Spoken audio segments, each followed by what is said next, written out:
Ice ಬರ್ರಿ, ನಮಗ್ ಬೆಳಿಗ್ಗೆ ಒಂದ್ ದೊಡ್ಡ ಸರ್ಪ್ರೈಸ್ ಸಿಕ್ಕೈತಿ ಇವತ್ತ. ಸರ್ಪ್ರೈಸ್ ಅಂದ್ರ ನಮ್ಮ ಊರಿಂದ ನಮ್ಮ ಮಣ್ಣಿಂದ ನಮಗ್ ಸಂಕ್ರಾಂತಿ ಊಟ ಬಂದೈತಿ, ಅಲ್ಲಿಂದ ಇಲ್ಲಿ ಮಠ. ಲೆಟ್ಸಿ ನೋಡ್ರಿ, ತೋರಿಸ್ತೇನೆ ಹೆಂಗ್ ನಮ್ಮ ಮನ್ಯಾಗ ಏನೇನ್ ಕಟ್ಟಿರ್ತಾರ ಅಂತ ಹೇಳಿ. ಲೆಟ್ಸಿ ನಮ್ಮ ಮನ್ಯಾಗ ಏನೇನ್ ಕಳ್ಸ್ಯಾರ ಅಲ್ಲಿಂದ ಇಲ್ಲಿ ಮಠ. ಫಸ್ಟ್ ಇದು ಕರ್ಚಿಕಾಯಿ ಇದ್ರೊಳಗೆ ನೋಡ್ರಿ ಕಬ್ಬು ಕಡ್ಲಿ. ಬೆಳಿಗ್ಗೆ ಸಂಕ್ರಾಂತಿ ದಿನ ಕಬ್ಬು ತಿನ್ಬೇಕಂದ್ರೆ ಕಬ್ಬು ಅದ್ ಈ ತರ ಮಾಡಿ ಕಳ್ಸ್ಯಾರ. ಇದ ಕಾಳು ಪಲ್ಲೆ, ಹೆಸರು ಕಾಳು ಪಲ್ಲೆ. ಆ್ಯಂಡ್ ನನ್ನ ಫೇವ್ರೆಟ್ ಎಣ್ಗಾಯಿ, ಬದ್ನೆಕಾಯಿ ಎಣ್ಗಾಯಿ. ಇದ ಹಿಟ್ಟಿನ ಪಲ್ಲೆ, ಎಲ್ಲಾದ್ರ ಜೊತೆ ಇರ್ಬೇಕಲ್ಲ. ಸ್ನ್ಯಾಕ್ಸ್ ಏನದ ಸಲಾಡ್, ಮುಲ್ಲಂಗಿ, ಗಜ್ಜರಿ, ಸೌತೆಕಾಯಿ ಆ್ಯಂಡ್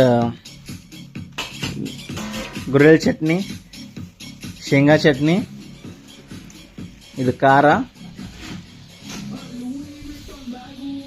ಇದು ಸಂಕ್ರಾಂತಿ ಸ್ಪೆಷಲ್ ಮಾದಲಿ ಆ್ಯಂಡ್ ಸಜ್ಜಿ ರೊಟ್ಟಿ.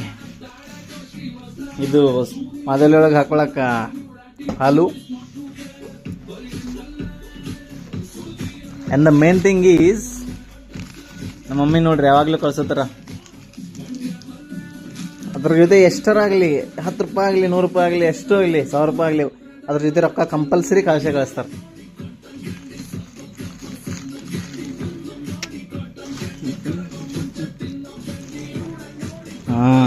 ಇಲ್ಲಿ ಅದ ನೋಡ್ರಿ, ಇನ್ನೂ ಅದ, ನಾನು ನೋಡಿಲ್ಲ ಇವನ್ನೆಲ್ಲ.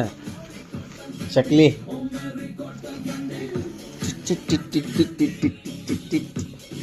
Love you mummy.